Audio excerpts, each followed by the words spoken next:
And there's a place that I've dreamed of, where I can free my mind. I hear the sounds of the season and lose all sense of time.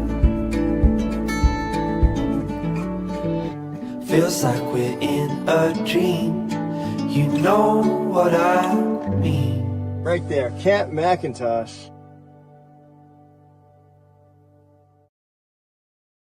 Yes, it is, Mikey. Yes, you are right. And of course, for all those looking to get away and, just have some fun fishing, have some fun eating some great food, and just having some fun, period. I'd love to see you guys up at Camp McIntosh. There's still room available. And I want to personally thank Camp McIntosh for their financial commitment yet again this year. Really appreciate your support, and it goes a long, long way. But big shout out to Camp Mac for their continued support of CFN and all those events that CFN conducts, including this coming, I think it's the 5th annual CFN retreat up at Camp McIntosh. If you are interested to join us in September, we'd love to have you from the 23rd to the 27th. By all means, reach out to Andre and Tracy and get your butt booked in a bed. And then, of course, the good folks over at Horwood Lake Lodge, we still have 2 beds left. There's still 2 beds left, August 9th to the 15th. That is what it costs, and that is what it includes. Again, great fishing, great food, great fun. By all means, we'd love to have you there. And I will say this, Warren and Doris are looking forward to taking your call. So there's the toll-free number. There's the email, whichever way you prefer to get in touch with them. We'd love to see you there. There has been lots of fish caught in the Conquer All Challenge, and Mikey and I are going to be discussing that tomorrow, so stay tuned. But I also want to remind folks that if you are looking for a bump board, the 36-inch is available at Go Large Fish Ruler. That is the email that you need to reach out to them. The 36-inch covers pretty much just about everything, and it certainly looks after all of the fish that are going to be caught during the Conquer All Challenge. So they have to be 6 inches and above.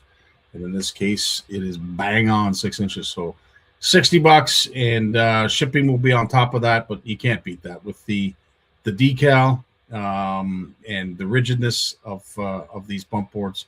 They're solid, and they're a keepsake. Honored to have them, and honored to have these folks along with us. And we're hoping to get them on either to the Power Hour or here on live, just to discuss a little bit more about their product, a little bit more about their journey, the story that got them to go fish large, and of course, their uncle that just passed.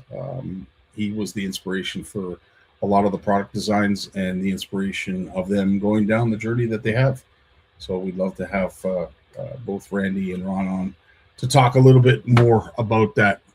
Let's find out who's with us tonight. It is lots of you. How you doing, Jeremy? How you doing, pal? And I've got to reach out to you, my friend. We have to come up with a plan. We have to come up with a plan for these. And I know Pete LeDuc's watching as well.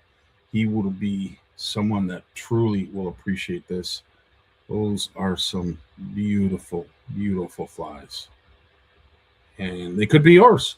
Stay tuned. We're going to try and find a way to give these away. And I'll tell you, one lucky winner, or perhaps 2, depending on what Jeremy and I come up with, could be the recipient of these incredible flies. Steve, how you doing, buddy? Nice to see you with us. Mark's in the house. You're a busy man. Holy smokes, are you a busy man? Bruce is in the house. Now, Bruce, are you already in Saskatchewan? Because if I'm not mistaken, I thought I saw a post on the weekend that put you on the soils, on the shores of the Saskatchewan River. I might be wrong, but I thought you were out in Saskatchewan. Steve's in the house. This guy here, we can't thank enough for all he does for our community and all he does to promote other anglers. Can't thank our boy Steve enough, buddy. Thanks so much for all you do behind the scenes. It is something that is truly, truly appreciated. Fernando's in the house. How you doing, pal? Nice to have you along with us. Pete's here as well. Pete, always a pleasure, my friend. Tony's in the house. Mark Penner's here as well. Holy smokes, there's a few of you here. James Shambry is with us as well. Lloyd's in the house. Nice to have you, Lloyd. As always, someone that does a lot of sharing for us and a true supporter CFN. We love you. I'm going to regret not being it. Yes, we are going to regret not having you. That is for sure. Did you get the bump board, Scotty? Not yet, Tony. Thanks for reminding me. I got to reach out to both Ron and Randy. I have not yet, but you reminded me, so I appreciate that. Rob's in the house. How you doing, pal? Nice to have you along. Jessica, always a pleasure to have you as well. Sean Quing, there you go. How you doing? Well, never as good as you, Sean, but I keep trying. That's all I can say. Dan Hussey's in the house as well. Not yet, running back and forth the next 2 months.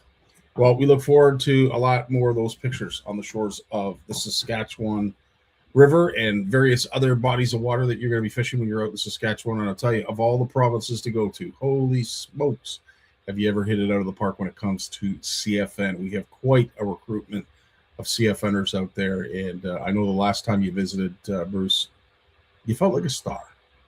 And that's pretty cool. That's pretty cool. So to all the folks at our CFN Saskatchewan chapter, thanks so much for making Bruce feel like a star. It ain't often that happens, Bruce. I know. I get it. Soak it all in while you can, my friend. Advanced Taxidermy's with us. Folks do some fantastic work, and we love sharing it off. So by all means, send us some more. We'd love to show off some of your stuff. Mark Petter, dying bucktail tonight. Oh, tying a bucktail in the garage for Jeff while he's north for the summer. Cool. Danny Bacon, hope everything went well with you, buddy. That accident you had, and it wasn't an accident. It was something let go. It was a joint, wasn't it? What do they call it? Anyway, joint let go. Unfortunately, matted the tire and put him in the ditch. And it's a new truck, so it's unfortunate to see that. Ball joint, that's what it was. Ball joint let go. Richard, nice to have you along. Awesome having you as well. Eve, ball joint. That's right, Danny. Right on. All right. With that being said, I think it's time to bring on the big man. I don't have any big announcements other than we are going to be on Wednesday, Danny and I, for the Power Hour. Of course, Mike and I are going to be doing Tourney Tuesday tomorrow to discuss everything with the Compre Conquer All Challenge. The NCAA Weekend Series will be discussed on Wednesday with Dan, Mike Hudson, and myself. We look forward to that. And, folks, as I said, there's lots of information being shared on the platform. We really appreciate when you show up. Thanks. Appreciate it. Now, here's Big Jim. When he was born, he tried to reel in the umbilical cord. Bass named him as their personal best. His power pole came with a stripper. Forward-facing sonar uses him to find fish. Chuck Norris is his co-angler. He is the most interesting fisherman in the world. Stay fishing, my friends. Look at this bad boy. Ooh, son. Hey. You like that? I do. You know why? Because look at the smile on your face. You ain't seen nothing yet. That's awesome, pal. Well, this was the first news that you shared with us, BKK Canada. Yeah. Jumping on board like they have. And then, of course, the recent news, which was the good folks over at Streamside and all the great products that they represent. Interesting. I don't think I've ever seen you wear green before. Oh, yeah. Green's my favorite. All the Shimano, remember all the green Shimano shirts that I wasn't allowed to wear? Oh, is that okay? I knew there was a story. That's like the black and red ones that Tom got, and he got a call from Japan. explaining to him that Shimano colors weren't black and red. He had the black, red, and white for Canada. Eh? They had a maple leaf on them and everything. Jeez. I had like 80 golf shirts. I had brand new golf shirts for 15 years. And to think you're going to cut that flow off. Look at that flow, Bob. I got it cut. That flow. It's impressive. He took this much off, and I left it all along on the sides, and I got some cut off on the top, so it doesn't flop in my eyes and blind me. Now the women will be scratching at the door tonight. Tammy's testy today. Alrighty then. Well, I'm not even going to touch that. But also there's some more, I would say, products that have entered the McLaughlin family and the Just Fishing with Big Jim McLaughlin, I would say, community. Yeah. I'm going to be using these moving forward. Nice. And they are, well, I knew they were engineered in the States to begin with, although they are manufactured overseas, but I am totally surprised at the reels. Like And you said they've been around for a few years. Yeah, now, about right? 3 years now. They spent about 10 years in the development period in the States. Okay. But they got me a couple over quick there. They had Rob Sterling, the representative for St. Croix, who owns them. He sent some of them over, and I'm really impressed. So I said to my wife, I said, the only problem is that the reels are small. Yeah, they are. But she said to me, she said, well, once you put it on a rod, it'll be a little bit bigger. And she said, everybody doesn't have a catcher's mitt for a hand. So, you know, and you know something, I got these out of the box like 45 minutes ago. And something I noticed that was really cool that I liked was the they have a clicker on the drag. Oh, okay. So you'll really hear it. You know the way I'm big on setting the hook. I like to just with the drag. I know I've got impact. Good. This is, but it's like everything else. It'll be a learning curve. It'll be getting used to. I was down and played with one of the nice stream side rods there today. I had put on some nice 6-pound fluorocarbon here. Is that the Predator? Am I reading that right? Is that a? Yeah. Is that, Yeah. Stream side PF stick. Yeah. And I had one of Jeff Dick's little baits on it with one of Hiroshi Lee Shine's little spinners. See that? I shouldn't say spinner. That's not actually a spinner. If you look close, you can see it just is on a split ring and it flops back. Yeah. So it's I don't know, you know. I mean, I haven't been using this stuff, and even when I did use other stuff before, Scotty, it was you know, it was other guys that I fished against that, you know, like it was other, like, you know, just stuff just new when you get to use it, you know. It of course it's going to feel different and whatever. And I'm you know, you always have a little bit of a fear coming from a company like Shimano, but I mean, I'm like, I'm blown away. I'm pleasantly surprised. Like, That's you know, awesome. it's I just think it's really, really cool. So it's I'm ready to go. Well, I will say you're not the only one surprised. Mark is asking in the comments here. Wait, did I miss something? Jim's not with Shimano? Yeah, no, that's correct. Since the end of the year. Yeah, I sort of didn't talk about it. The only place I've ever talked about it in public is right here. Yep. That's the only place I've ever thought. I've never gone on Facebook and posted and said, you know, hey, you know, I'm not with Shimano anymore. You know, I just, that's not me. That's not my game.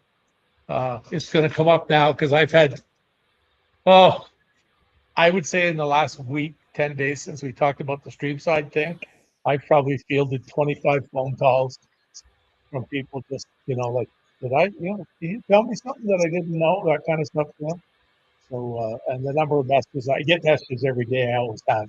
And it's really cool now because it's got to the point now where unless someone messages me about it, it doesn't come into my mind.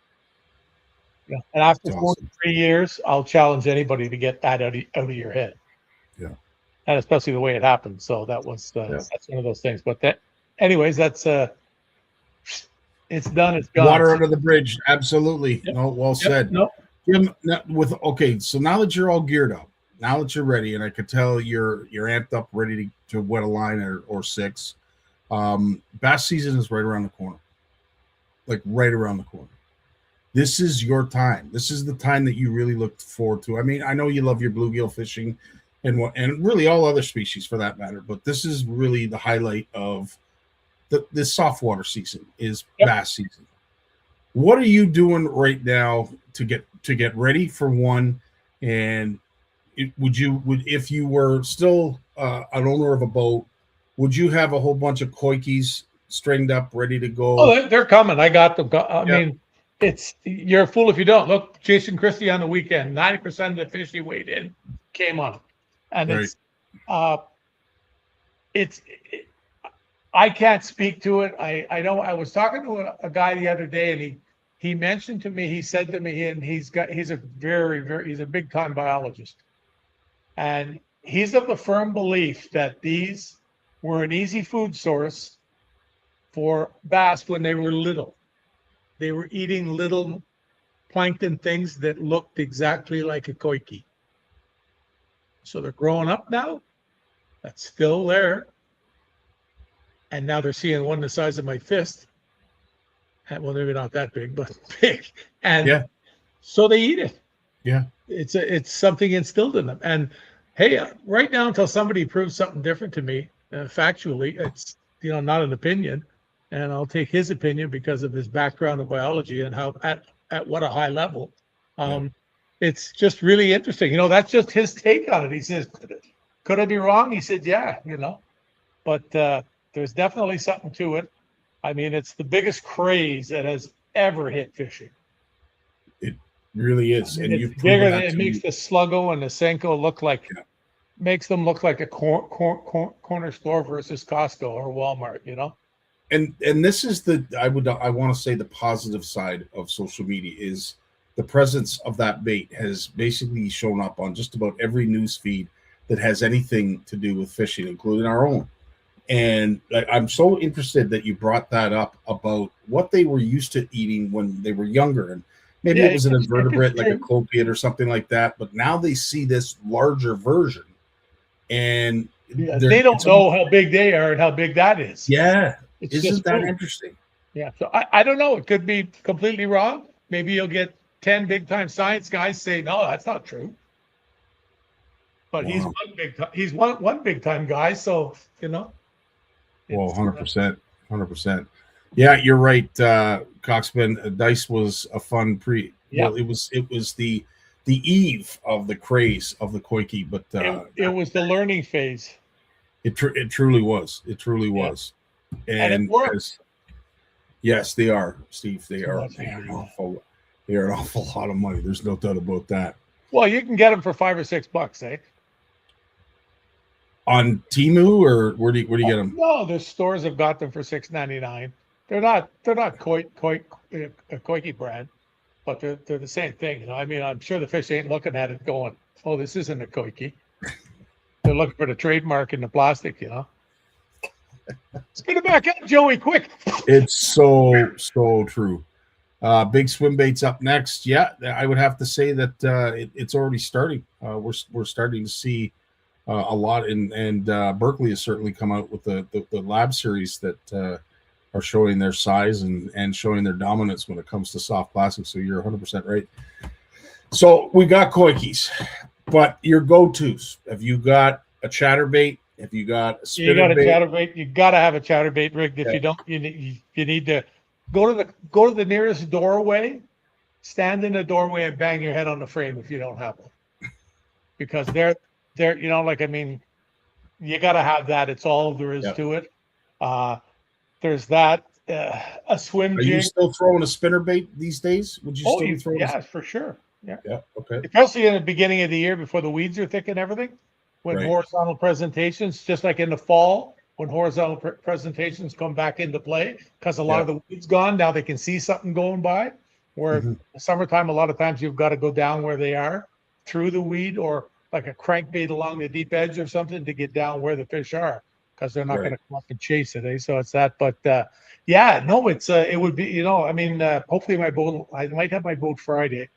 They sold a boat that was worth almost $200,000, and it's got to be rigged and delivered to North Bay by Friday. So that's the second one that he's got. But there's $22,000 in electronics on it. Holy smokes! Well, it's nice to hear people are still spending money. That's a good thing, because let's face it, I don't know too many that can these days. Well, Bob McMillan went and picked his up at Hell Marine. There's 154. And there's two gone for close to 200 out of my marina. 100%. Like it's now. Are you plunging into to weed beds? Like, are you chucking a jig into deep cover at this stage, or is that still early? No. I'm going to pick the shallow end. I'm going to pick the shallow end of the lake, right? Because it'll be the part where they finish spawning first, and it would get warmed up the most and that kind of thing. But I'm going to pick an area where I know they spawned, and I'm going to be looking at that area, and I'm going to go fish right behind me, just where it starts to deepen off in the deeper water where you find some fresh weed. Only has to be a foot high. Doesn't Right. have to be a lot of weed, but just it's they're still resting up, and it's usually in eastern Ontario, it's usually the single digits of July where the fish, it's almost like you flick a switch where they go from eating to going batshit crazy. And there's about a 2-week period there, the summer peak, where they go ballistic. And that's 100%. when it used to be so much fun fishing. And but you're leading up to that. They're done spawning, they're still eating. They're starting to eat again, but you just got to fish much slower. You got to be more methodical. And what's really important is you got to be where they are. And that's why a lot of people go out at the beginning and, they travel around in the shallows, they throw spinnerbait and they catch a few and they're happy. But all they did was catch the ones that are garden fry or the odd one that's still on a bed or something like that. Right.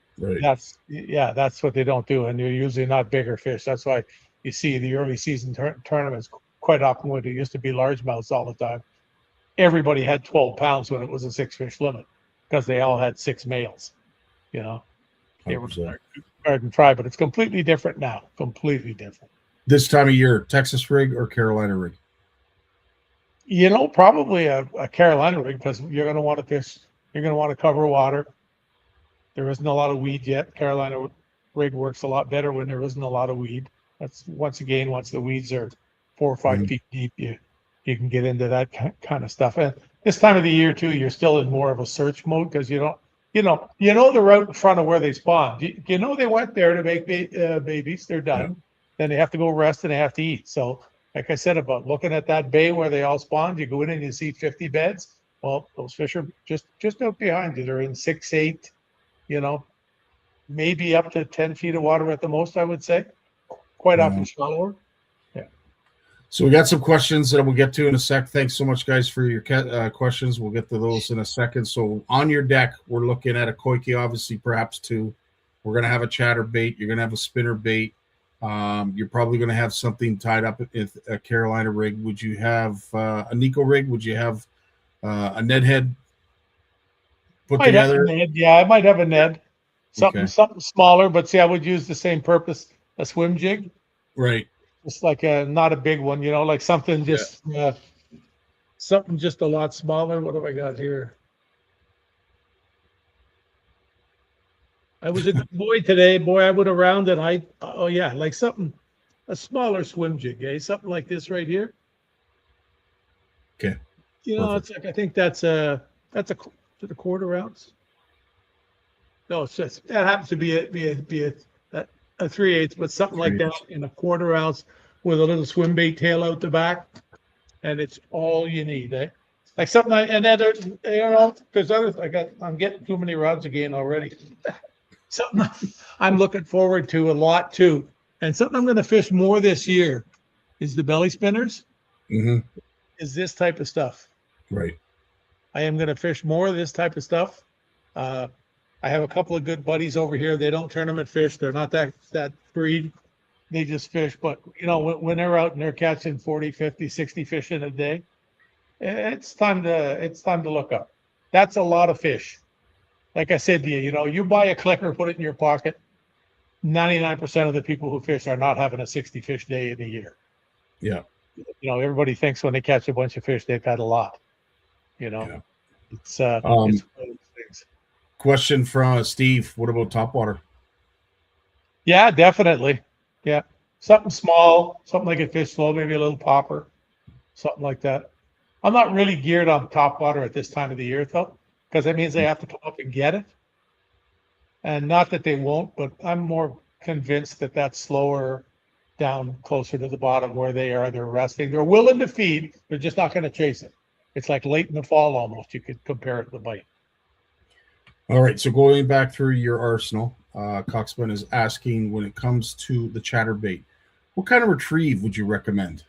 Would you just let it rip and talk through the weeds, or make it slow and pause? Yeah, I'm big on pauses and vibration. Like speeding up the handle. Just you're reeling the bait in. So I've got the rod, and I'm really turning the handle. I'll just go, and then just go back to the regular thing. Or I'll just stop for a second, then do this, and then keep it coming.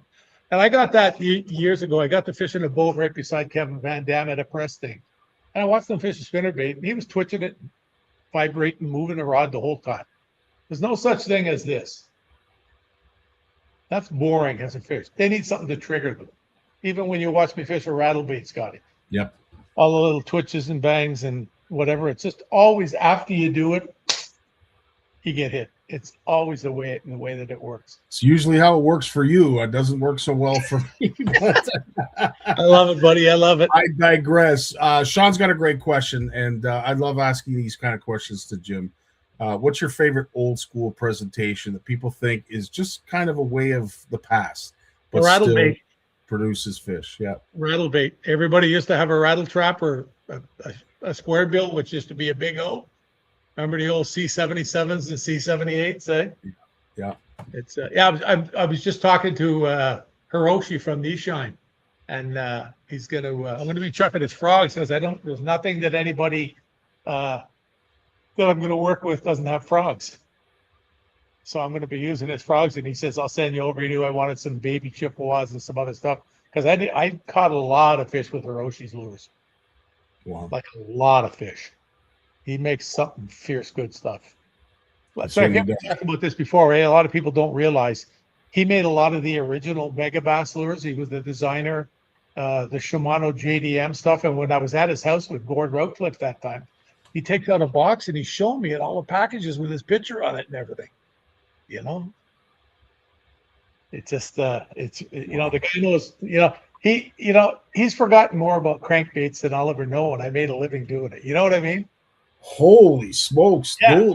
Wow, those are big shoes to fill.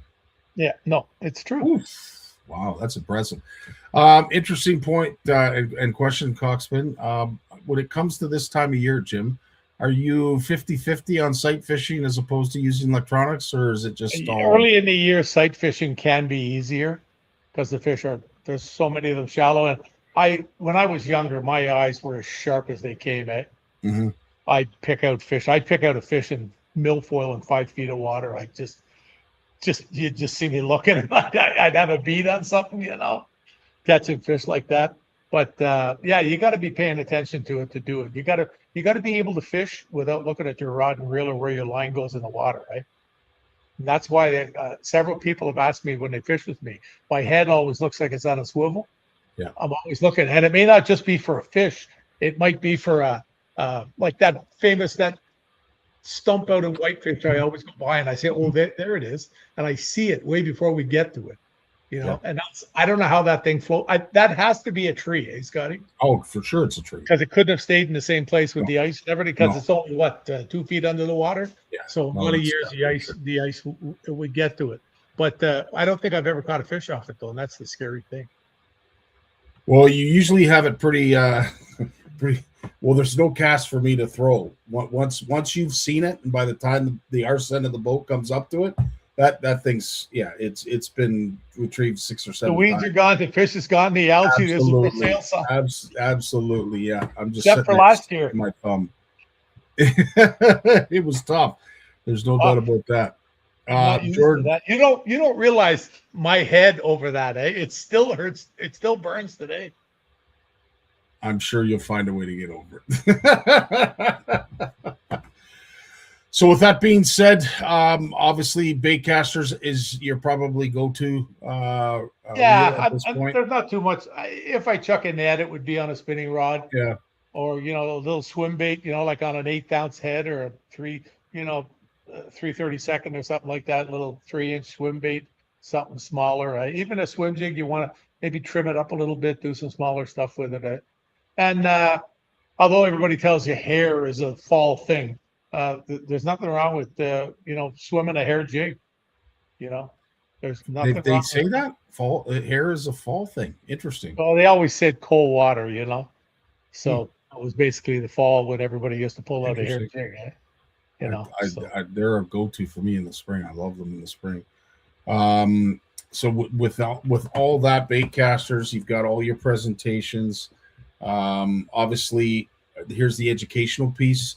Are you targeting bass that are in their beds this time of year? If we're not fishing tournaments, if we're not fishing for money, are you going out and sight I didn't think so. Yeah, Nope, didn't think I so. won't do it. No. I won't do it. It's just I can't think of the last time I caught a bass knowingly off a bed. Like went and looked and said, "Ooh, look at you," you know. Yeah. Well, look at the big one I had out here for 2 or 3 years in a row. There, right in the corner, right would be where the nose of the boat would be, right off the edge of the seawall there. Yep. That was a big fish. That was a 21-inch largemouth. Yep. That was a And, big, really big fish. You know, I mean, the bed that the thing made was the size of my desk. It was ridiculous. I've seen times where it spawned, and then I went and looked after, and there was another bass using the bed that it had used, and there was 2 more in the same spot because it had cleared such a big area. The one year there was actually 3. They were right in a row, and they were all like 2-pounders, you know. Yeah, I've actually gone down with a panfish jig and caught the rock bass in the pan and the bluegills away from the bed, catch them and chuck them further out. Is that right? Wow. Just that poor bass is sitting down there, No chasing kidding. them away. Yeah. No kidding. And with all the coarse fish, all those panfish that you got in that harbor, that Oh, bay. Look at the fish. You see how many there is of the kids caught. I was surprised there was no kids caught 60 or 70 this year. No, but you know There what? was For no the 12-year-old girls. well, that there's that too. That's what it seems to take. Yeah, you're right. A lot of the girls are the big winners, and they're the ones It that are was catching cool. all the fish. But Yeah. still, no slouch. I mean, I think the top one was 36. Got 36 Yeah, fish. There 36, was 39. Other quite a kids. few in the 20s. The key Yep. is, as you say, you know, you got to keep them entertained, and as long as there's fish there and they're nibbling, you know what, you've got a kid that's engaged. Some in of fishing. those pictures, Scotty, of those kids looking in the water. I don't forget them. I go back and I look. I've some of them I've looked at like 20 times. It just touches me. It's so cool. Yeah. Watch the way they look in the water, and I think of myself, that picture with me sitting with my mom down the canal. It was the same thing. And then all of a sudden, it's a lifetime, and you know, you get to enjoy it that long. It's just really, really cool. 100%. Yeah, no, it's cool. Well, we don't want to keep it too long, but Yeah, I do probably got to go for a ride here. So Oh, I hear you. What have you got planned this week? I'm working on the paper. I just finished up a whole bunch.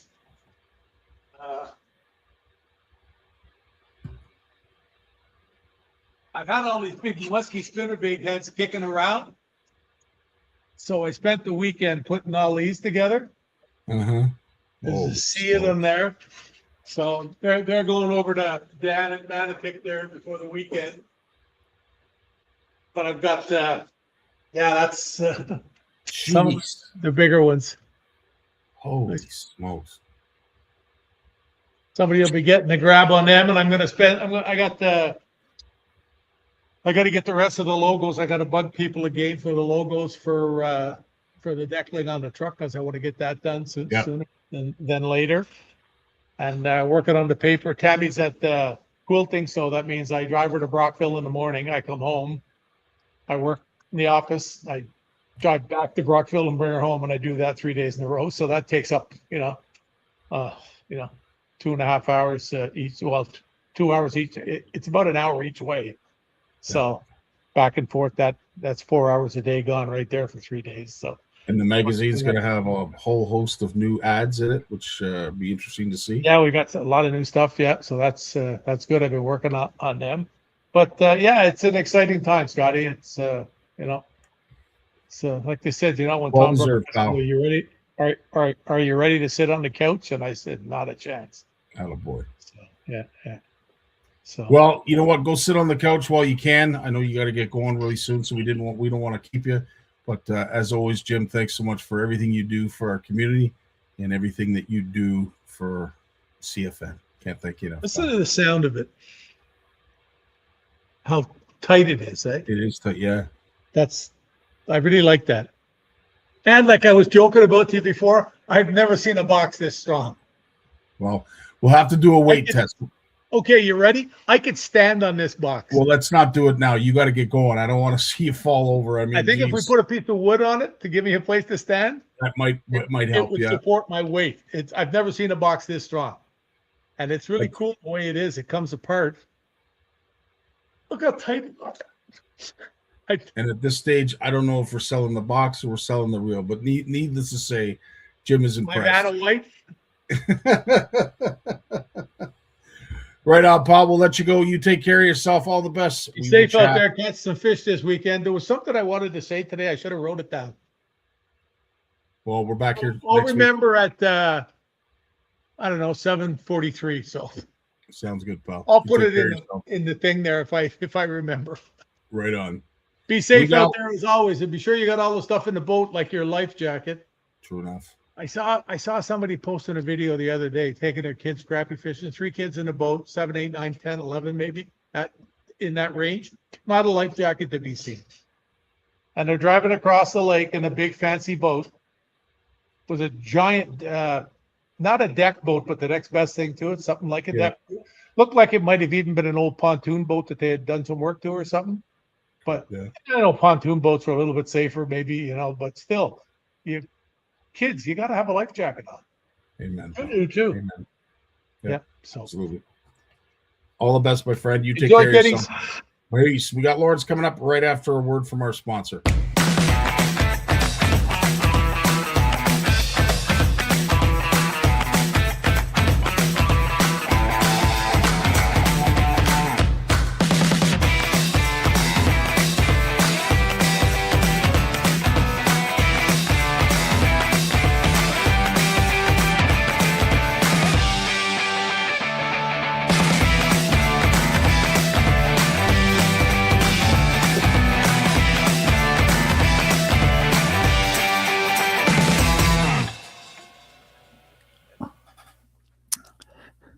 Lawrence, how are you this evening, my I'm friend? doing well, buddy. How are you?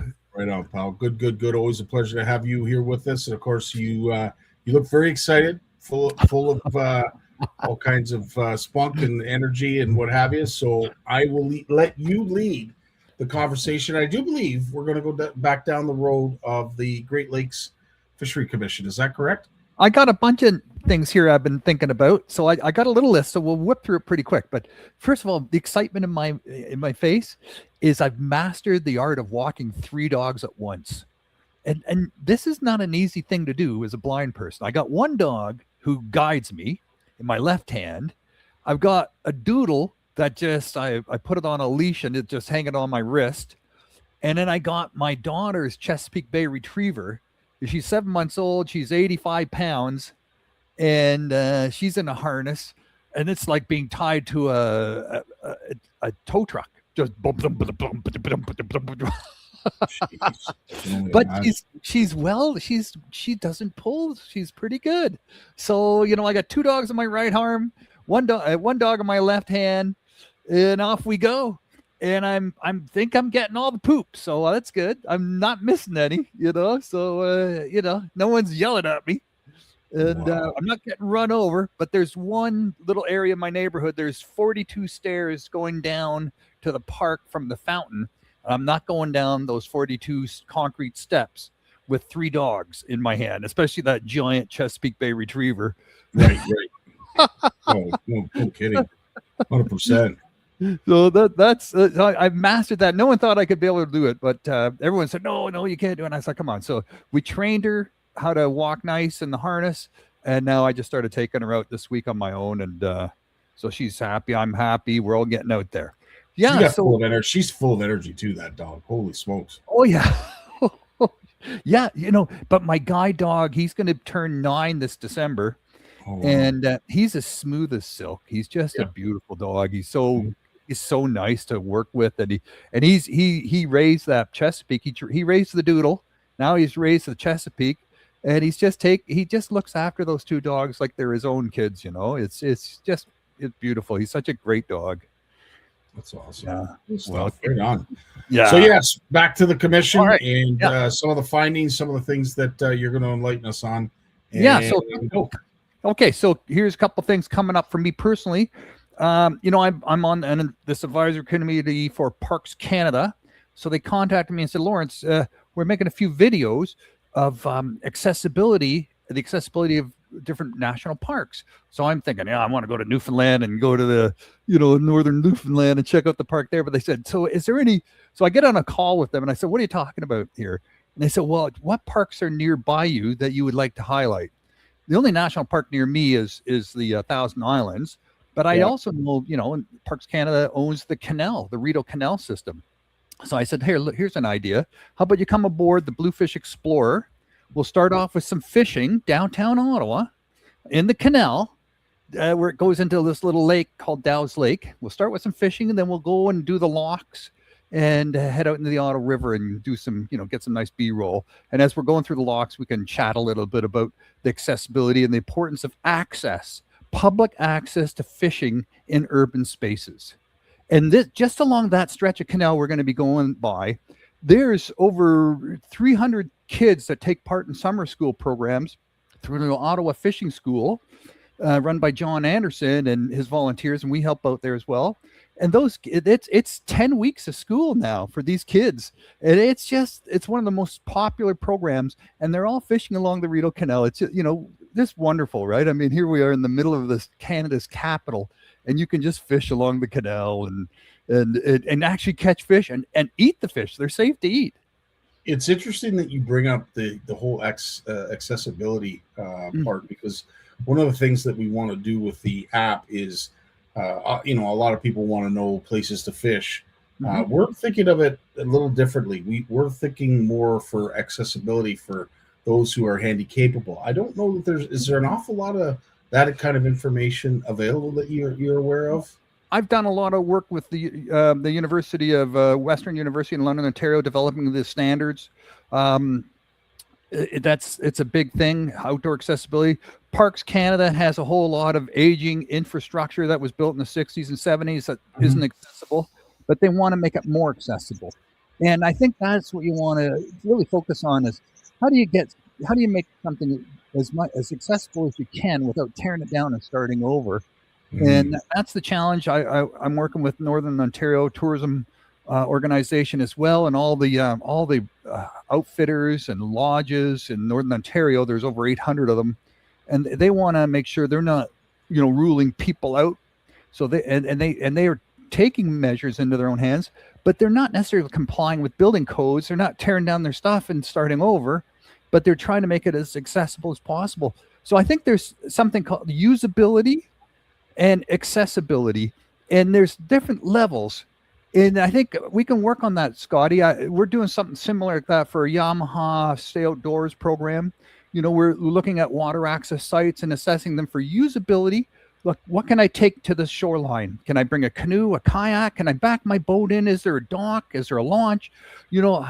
What kind of uses does this water access have? And then how accessible is it? Is there a nice path? Is it a rocky climb? Yeah. Is there a nice stable dock? Is the dock wheelchair accessible? So there's a bunch of things you can look at around that as well. So, I appreciate the help with that, because this is something that we thought of right away when it came to, adding different things to the app that I think a lot of anglers, especially new ones, like to know. I mean, obviously everybody wants to know where can I take the kids fishing? Where can I go make sure that, it's not a waste of my time driving to wherever it is and that there's going to be fish? Well, the unfortunate thing is there's no guarantee with that, as we all know. But it would be nice to be able to tell folks that this is a kid-friendly, accessible area. This is, for handy capable people. This would be a great selection if you want to bring your dog, that kind of thing. To provide that kind of benches, maybe there's park benches for grandma and grandpa to sit on. Exactly. Little things like, because for 27% of Canadians report having some sort of disability or another, and once you're over 65, it goes up to 40%. Most of that's back and hips and knees, and so having a place to sit down, a bit of level access, you can benefit a lot of people just by identifying those sorts of things and keep people in the sport longer, because there's just that little bit of accessibility that they needed to make it an enjoyable day for them, right? Well, we will definitely lean on your guidance and knowledge when it comes to making sure that kind of information is available on the app. I really appreciate that, Lawrence. Let's work together on that, buddy. It sounds like a plan. Absolutely. So with that being said, obviously you're going to be taking these folks out to show them a thing or two. And we're going to make a little film, and that'll be on the Parks Canada website. and we'll put a link out to that as well. Little shameless promotion of the Bluefish Explorer. But you know what? There's nothing shameful about that at all, buddy. Nothing shameful about that at all. No, What is interesting though, you said when you were having those meetings with the Great Lakes Commission that fish wasn't mentioned a lot. The word fish didn't come up a lot in conversation. No, you just jumped ahead on my list here a second. Did I? I'm sorry. Yeah. Okay. Let's get to that in a second. Hang on. I got a list. Okay. Here's another something that just came up around the same issue. Rick Hansen. Remember Rick Hansen, Man in Motion, Absolutely. rolled a wheelchair around the world, right? He was the guy, right? And he was raising money for spinal cord research so people could walk again. Anyways, he switched his focus on accessibility. How can we make the world more accessible, built environments? And now he just recently launched a space on his website, on the foundation, the Rick Hansen Foundation website, where he's doing outdoor accessibility as well. And there's a family of a young man who has a number of different disabilities, and they gave Rick Hansen Foundation a chunk of cash to build a fully accessible fishing boat, with wheelchair lifts, the whole 9 yards. This is for the West Coast of Canada. Oh yeah, man, it's a beautiful boat. So he's out there on his fishing boat, man, and that's just gorgeous, absolutely gorgeous. So that I think that's I have to ask, and forgive me if I have this wrong. Yeah. How old would Rick be now? Oh, that's a good question. Look, he wasn't that young back in the day. He was probably you're right. in his 30s. He was, and that was when did he do this? All the 1980s kind of thing. 80s, he went around the 80s, early 90s. Yeah. So I had another 40 years onto that, almost 50 years. So he's probably in his 70s. So but he's in good shape. He started that whole sturgeon tracking process in the lower Fraser River. That was him. They were going to close the whole fishery down. He said, hang on, let's not get ahead of ourselves. Let's turn these anglers and outfitters into scientists. And he got them all tagging equipment and scanners, and they've been Rick scanning. Hansen did? Yeah, that was his baby, man. He pushed that. He pushed for that. And when Rick Hansen can get a crowd, he can get people to listen to him. And he started that whole sturgeon tagging science-based recreational fishery that's still going on to this day. I had no idea it was Rick. Wow. Yeah. He just had to, and he had talented. And this spring he had the DFO Minister of Fisheries out on the boat with him for a little tour, and that helped clinch to keep the salmon fishing open this season. He had a few words with her and talked about the importance of fishing to the communities out there, the coastal communities. So real ambassador. I think we got to recognize this guy a little bit more for the work he's doing, and just fantastic. Without question. Yeah, without question. I had no idea he was this involved in the fisheries. Yeah. This is loves fishing. Fishing.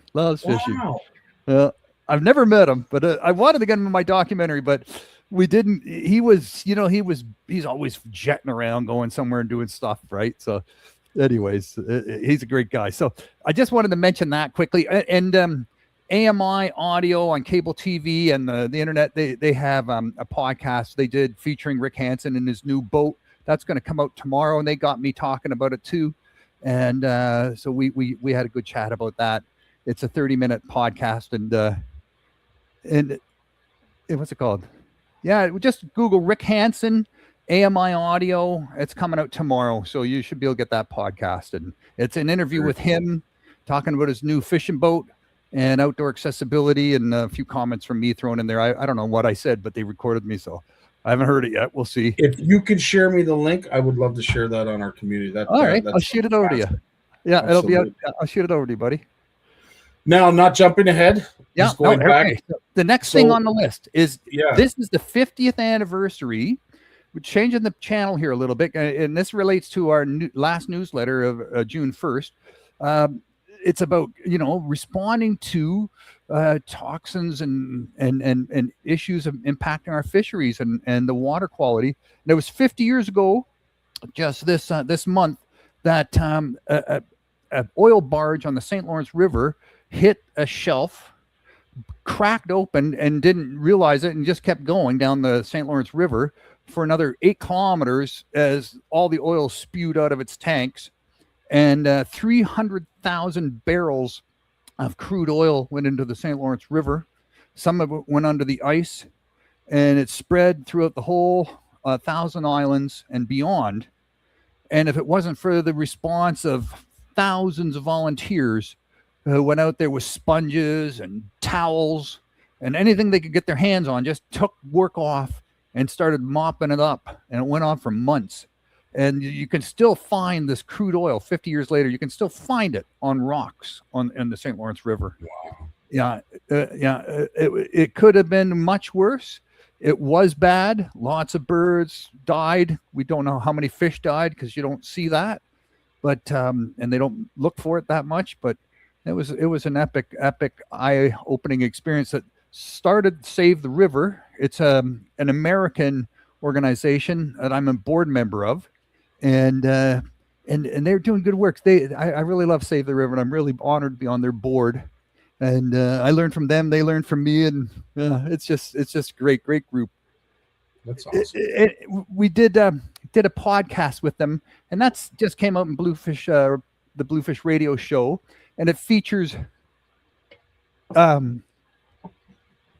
it's called Save the River Stewardship Training, and it features the manager of education for Save the River, and they take people out on half-day educational programs in kayaks where they teach them how to spot abnormalities in the water and the habitat and the birds and the shore and the fish, and how to report that. And it's just a wonderful program that's been going on for over 10 years where they're teaching stewards, and they get over 400, 500 people a year who take this program. So I think it's right. Yeah, it's just a wonderful thing. People want to know how to look out for this stuff, how to watch out for it, how to report it, what to look out for, how to stay safe.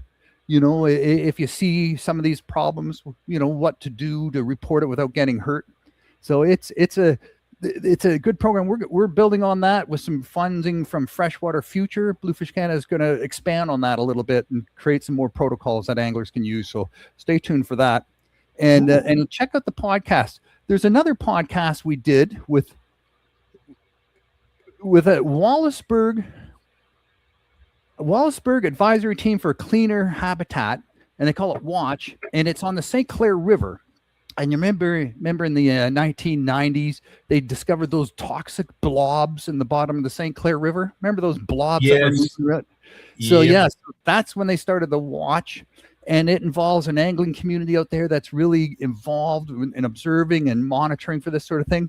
And I recorded this podcast with her, put it in the newsletter, and just around the same time, a big oil company there just reported an oil spill, and thousands of gallons of oil was released onto the St. Clair River.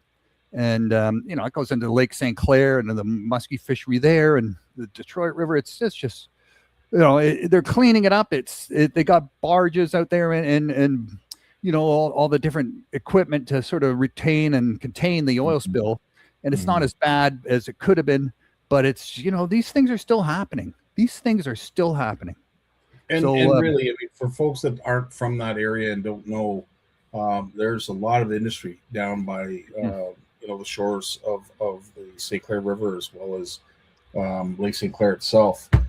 So it is very fragile, and unfortunately, it's a bad situation that could be a lot worse if, unfortunately, people didn't care. Unfortunately, if people didn't care, because I know there's a lot of care that goes into making sure that a lot of those contaminants stay out of the river.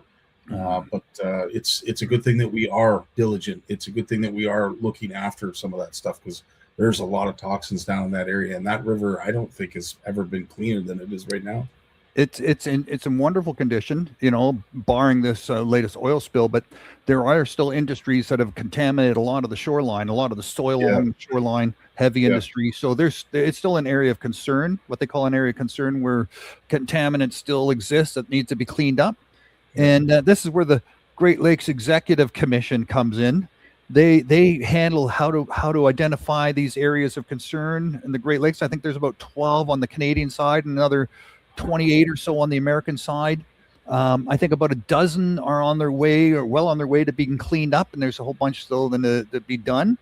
And it takes a lot of money, it takes a lot of time, and takes a lot of science, a lot of engineering to figure out the source, to figure out how to clean it up without creating a bigger mess. You know, you just don't go in there and start digging this crap up. Sometimes it just stirs it up, and you all of a sudden you release a big toxic blob of another one thing that could kill everything around it. So it's a process to clean up these areas of concern. But the it was a big concern, unfortunately, to the point where they decided not to do anything, as we've talked about a few times here on live in regards to Hamilton Harbor. You know, that the amount of sediment that was there. Yeah, they figured it was better just to cover it with concrete than it was trying to dig it up, because unfortunately it would kill the lake if that sediment started to drift. Oh yeah, if they had tried to dredge that out, man, that would just would have like stirring the pot. It would have been horrific. But this Great Lakes Executive Commission, they met last week in Windsor over 2.5 days. I listened in as an observer and didn't go in person for that one, but I'm an observer. And just wonderful news, great scientists. But, you know, the week before, I was at the Great Lakes Fishery Commission meetings over 3 days. I just mentioned last week, I'm just recently appointed as an advisor to the Canadian Commissioners for the Great Lakes Fishery Commission. And so now, you know, I've been an observer for the Great Lakes Executive Commission. And it's funny, you got the Fishery Commission and the Executive Commission, and one talks about fish and one talks about water. But you would hope that at some point they'll talk to each other, right? Right. You would hope, yes. You would hope. But no.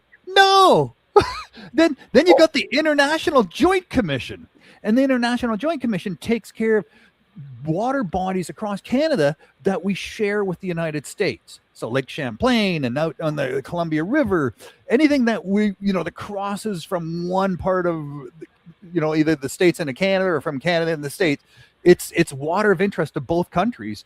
And we have an IJC, the International Joint Commission, that sort of monitors and makes and addresses any sort of conflicts before they get out of hand.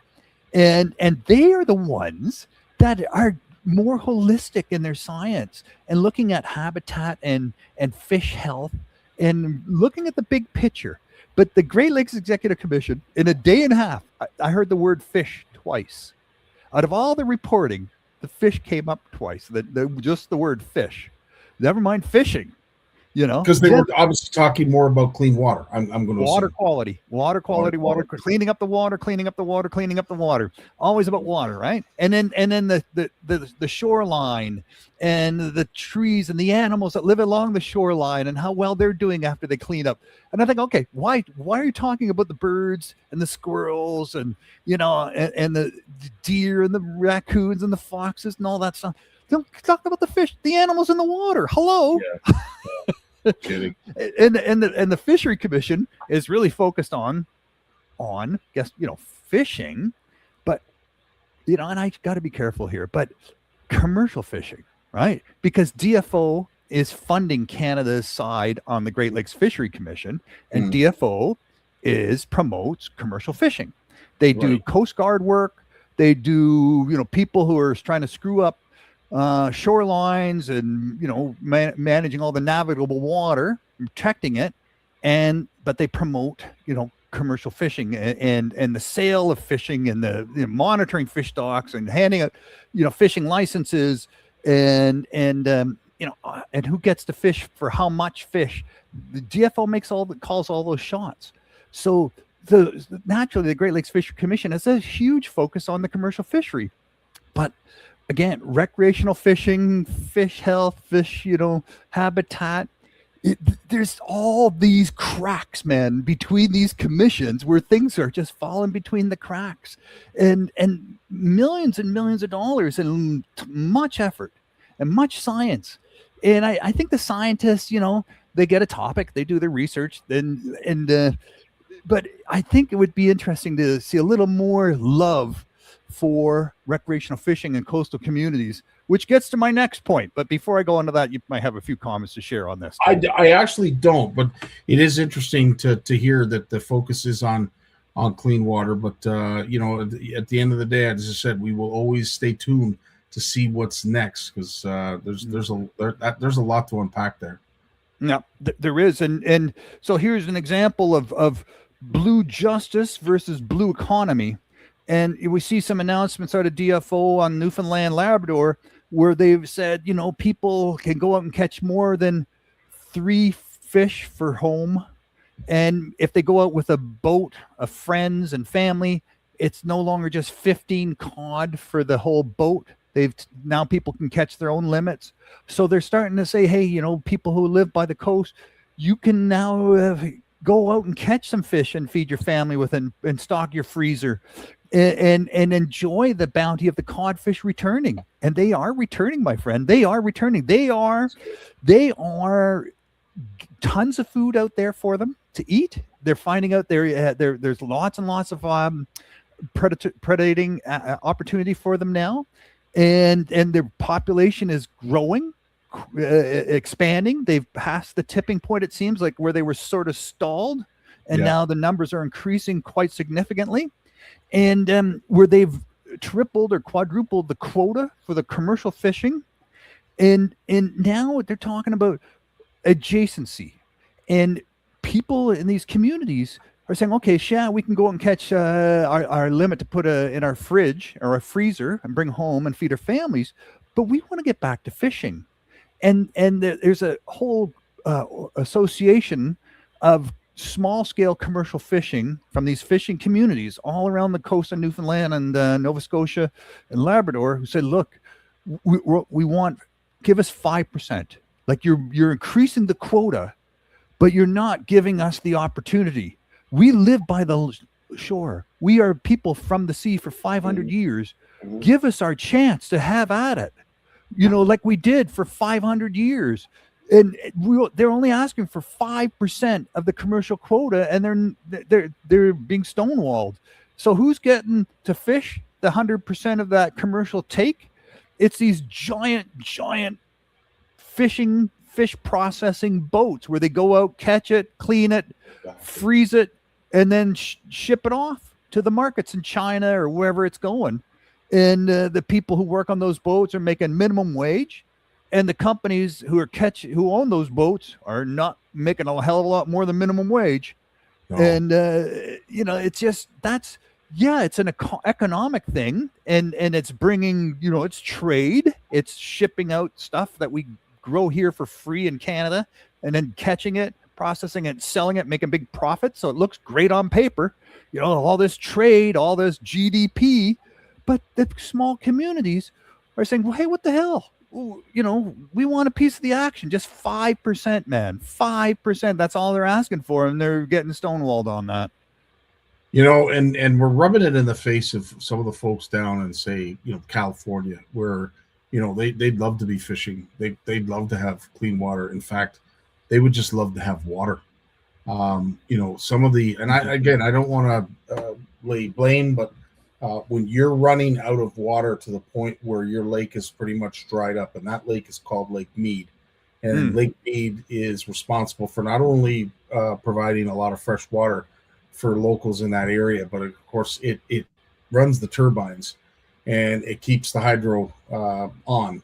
For Vegas. Unfortunately, it's getting so low that they're afraid that these pumps aren't going to be sucking up water anymore. They're just going to be sucking up pond scum, and they may have to shut it down. Scotty, there's some reservoirs in the United States and the Rocky Mountains. They've had so little snow and so little rain this winter. They know these reservoirs at some point this summer will be bone dry, and they're telling the anglers, go catch them all. Go catch them all, because if you don't catch them, they're doomed anyways. All the fish. Catch them all. And that's horrific just to think about. And we've had situations up here that we'd rather not talk about, that anglers have been instructed to do the same because somebody fell asleep at the wheel and the doors were either left open or not opened up far enough. But when I see the amount of water that is lacking in Lake Mead right now, it is it's terrifying. And I don't even live in that area, but I can only imagine what people are, they're talking about drastic things in Scottsdale or Arizona where, golf clubs, they're not going to be able to water their lawns. There's not going to be any car wash. Like all the car washes are going to have to close. Like it's really, really bad. Well, beat And, Vancouver. Look at Vancouver. They're they've been in a drought situation. No watering lawns, no washing cars. Lots of cutbacks because they're worried. They're worried as well. It's a dry but season. did they not get a lot of snow this past winter? Like I could have. Yeah, I know it, but I think it was more this side of the Rockies. And I think on the BC coastline they didn't get it, and in Vancouver Island they didn't get it. So they were having spring back in March. The flowers, the grass was green, and the flowers were growing, and that was it. It was all done. The wet season was over. So they say this drought that's been kicking around now for 20-25 years in southern western United States, we're starting to see some dust storm issues evolving again. Yeah. And they said this is not cyclical. This could be more of climate change related. We're seeing that, and they're talking about El Nino this year. That could be a giant El Nino that could be quite significant this year. Yeah. The next 18 months could be pretty severe for that as well, for heat. 100%. And things are happening. Yeah, it's protect what we got. We're so fortunate here in Canada. Let's protect it. Let's steward it. These are the words we all got to step up and do our part to make sure we appreciate and protect and honor what we've got. And really, it's with so many people not having what we have, man. We can't take what we have for granted. And that was the segue that we were. So you hit the nail on the head, pal, because that's exactly what I was going to say. What we should be doing, and I'm glad that we're talking about water as opposed to fish. I mean, as much as fish are important to all of us, the water is even more important. And we're lucky we're looking at it, as opposed to a lot of the folks down in the deep south that are looking for it.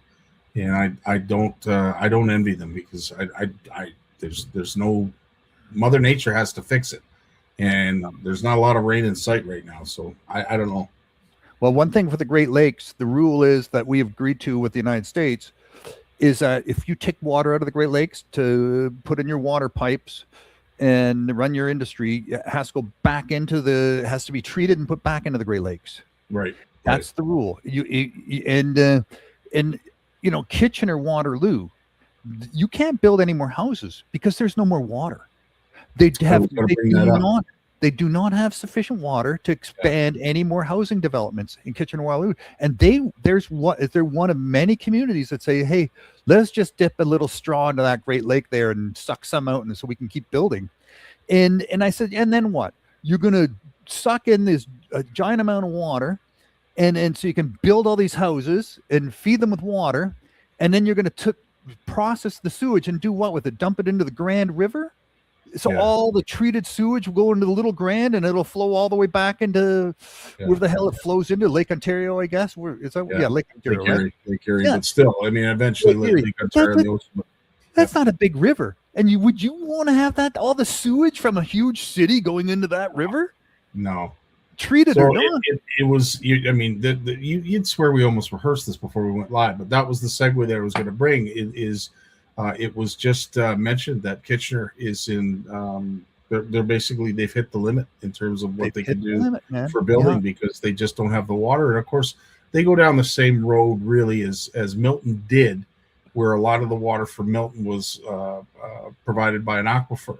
It wasn't until the city townfolk decided to bring a sewer and water main up Highway 25, which is the main road into Milton, that all of a sudden they had this explosion of construction. Some would say that was to their demise, and they've got inherent problems because of that. Others say, well, we have to start bringing this water further north because our communities are starting to expand, and we need to address the water issue. So, but they if we don't hold tight on this rule about sucking water out of the Great Lakes and feeding these communities that will use it and then just put it into puddles and let it soak into the ground or let it evaporate into the air, but not put it back. They've done the mathematics on this. So they've done the computer generated simulation exercises on this. And once you open up the rule on that, the Great Lakes are going to drop like a stone. Like the 100%. water levels are going to be just go nuts. 100%. No. We got time for one more thing if you wanted to add. Yeah. One last thing. Deadliest catch, right? You know, that's the whole crabbers up there. They're starting to film in Newfoundland, Nova Scotia. Called Deadliest Catch, Northern Edge. Ooh, So they'll be out there filming aboard Canadian boats in off the coast of Newfoundland, Labrador, Nova Scotia, and this is going to come out in 2027. That's going to be interesting. That's interesting. Yeah. Because really, at the end of the day, we know that the crab stocks have not come back like we were hoping they would. There is still crab out there, but not nearly as much as we first thought and we had hoped for.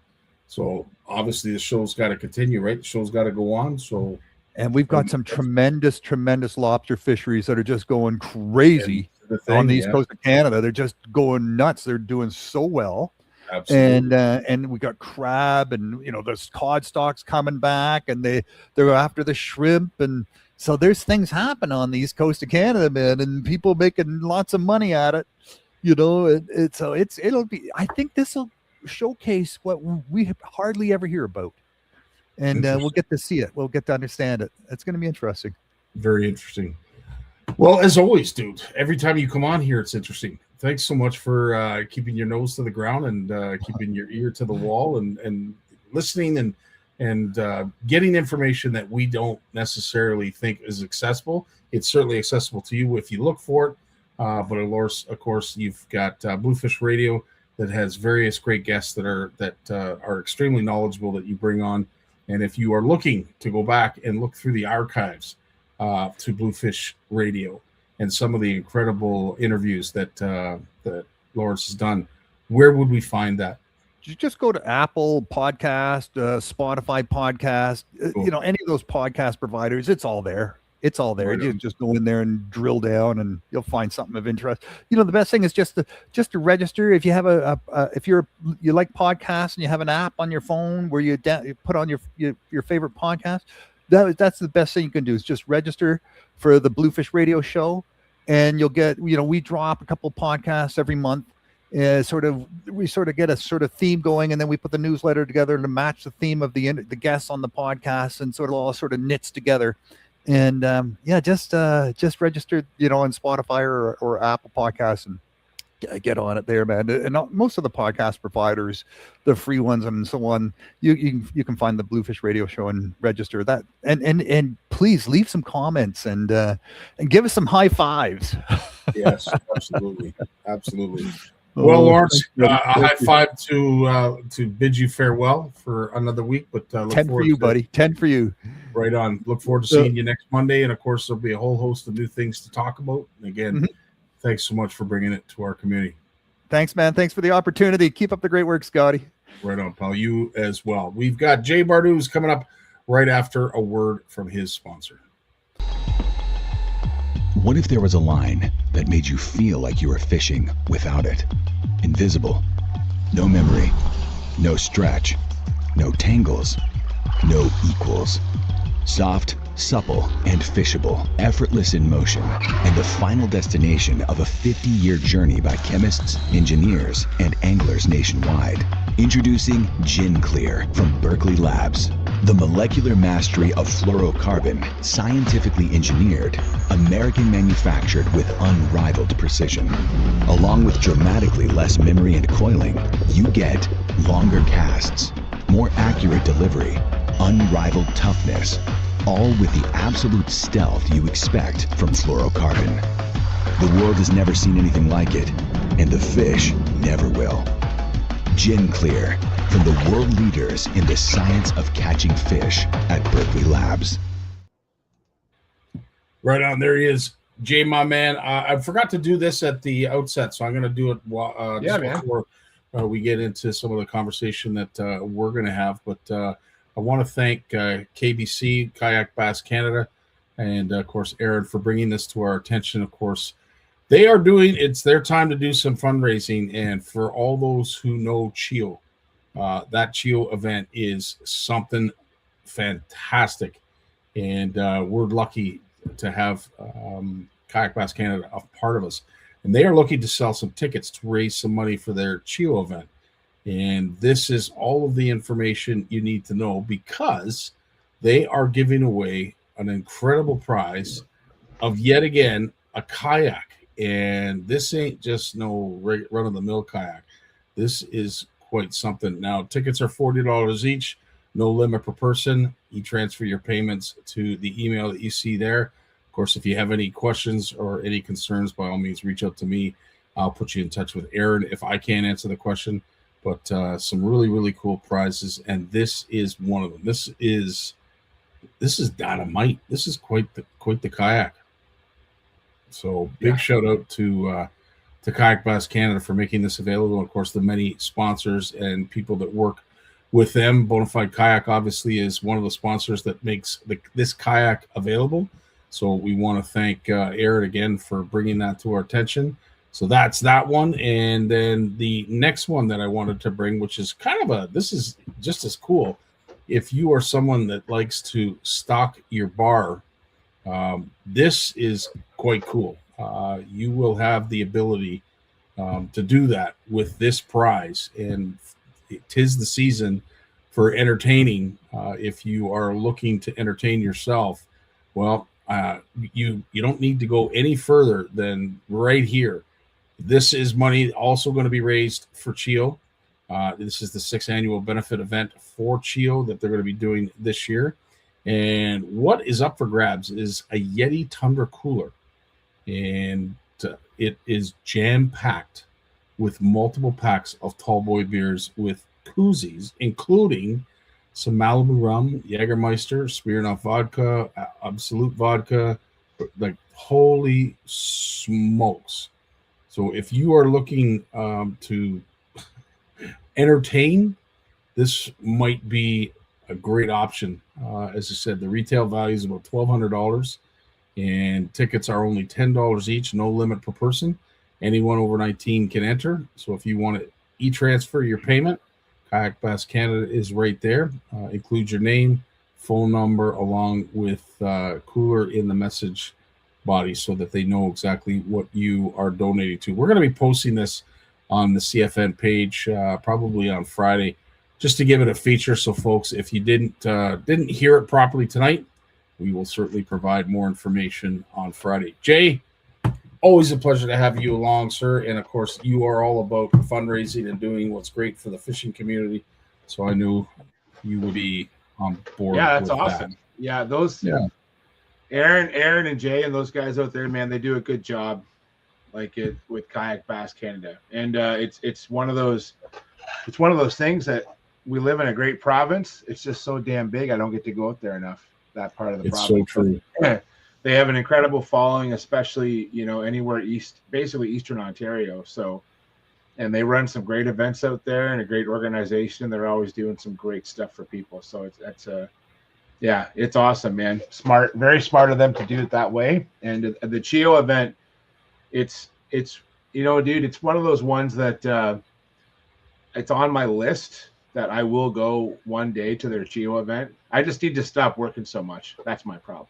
But if I always joke, I got 9 years left in the shop, and if I get a chance to retire, these are all on my list of places to go and people to fish with when I got more time. True enough. With that being said, George sent this to me this weekend. I don't know if you saw this link. It was interesting when it got shared with me, and I want your take on it. Join us on Wednesday, June 17th, 7 p.m. for a seminar led by Joel Zhang from Carleton University, PhD candidate. This seminar will explore past and current research on black bass nesting, ecology, evaluate the evidence behind protected areas, and outline what is needed to make this part of the fisheries management tool. That's him there. And of course, he's done a lot of research on this.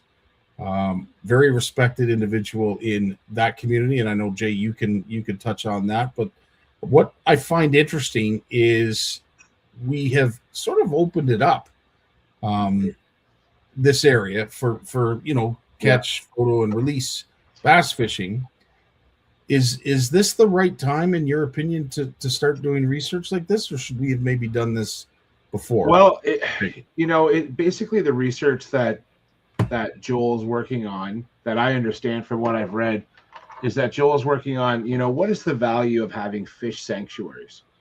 And, fish sanctuaries come in different forms. So in the case of the Rideau Lakes, so where Qubbs is, the Queen's University Biological Station, that's right in the heart of the Rideau Lakes. So it's on Lake Appinicon. And it's, there's some of the lakes out there, they've cordoned off these basically embayments that you can't fish in. And Okay. so what they're doing is Carlton, this is in the Steve Cook lab. And so Joel's studying what is the value of these sanctuaries, and are they being effective as a management tool? And I think this is good timing because Good. in some of these smaller lakes, they do get a lot of fishing pressure. What makes that area of Ontario unique is that the lakes were small enough that we can really study them well. The bigger the lake, the more complex the lake, Scotty. So if you want to look at the impacts of just about anything on a lake, some of the work that's gone on there, looking at spawning bass, and then the sanctuary work, and so much more, they're able to do that in these smaller lakes and really dial in some of the science around that. Now, in smaller lakes, we can't consider all the factors that go into, because as bigger lakes, like we'll use the Kawartha Lakes as an example, they're much bigger and they're much more complex. But I do think that there is value in sanctuaries. I'm going to point to one right out my back door here. The Long Point Bay, the inner bay of Long Point, it's a massive body of water. It's basically a circle, right? The inner bay of Long Point is a circle. You have Big Creek coming in from the west. You have Turkey Point, and then Ponahawk Point come around, and there's a big sandbar that runs between them. Now there's a channel in the middle that boats can use to go in and out of the inner bay, but the inner bay is basically about 6 kilometers across, just a big shallow circle, and it's mostly sand bottom. And half of that inner bay is closed every year from basically from Mother's Day weekend until the opening of bass, which is the 4th Saturday in June, for Zone 19, which is Lake Erie. And the amount of bass that are caught and harvested, not just caught and released, caught and harvested in the inner bay. And I speak from experience. I grew up here. I ate a lot of smallmouth bass. My grandfather and my dad and my uncle, we all harvested fish from the inner bay. And it's a rite of passage if you live in this area. This is what people do. They go out and they catch bass. And the fact that fishery can sustain itself, and I attribute a lot of that to that sanctuary. Now, the sanctuary, for listeners that don't know, when you say sanctuary, there's no angling at all. Mhm. Boaters can go through the sanctuary. You Mhm. cannot angle for anything. You can't target, you can't wet a line in there. If you're caught wetting a line, you will be fined. And this is no different than if you look at our trout streams. A lot of our trout streams in Ontario are closed from the last, and this is how I try and teach about trout regulations to people.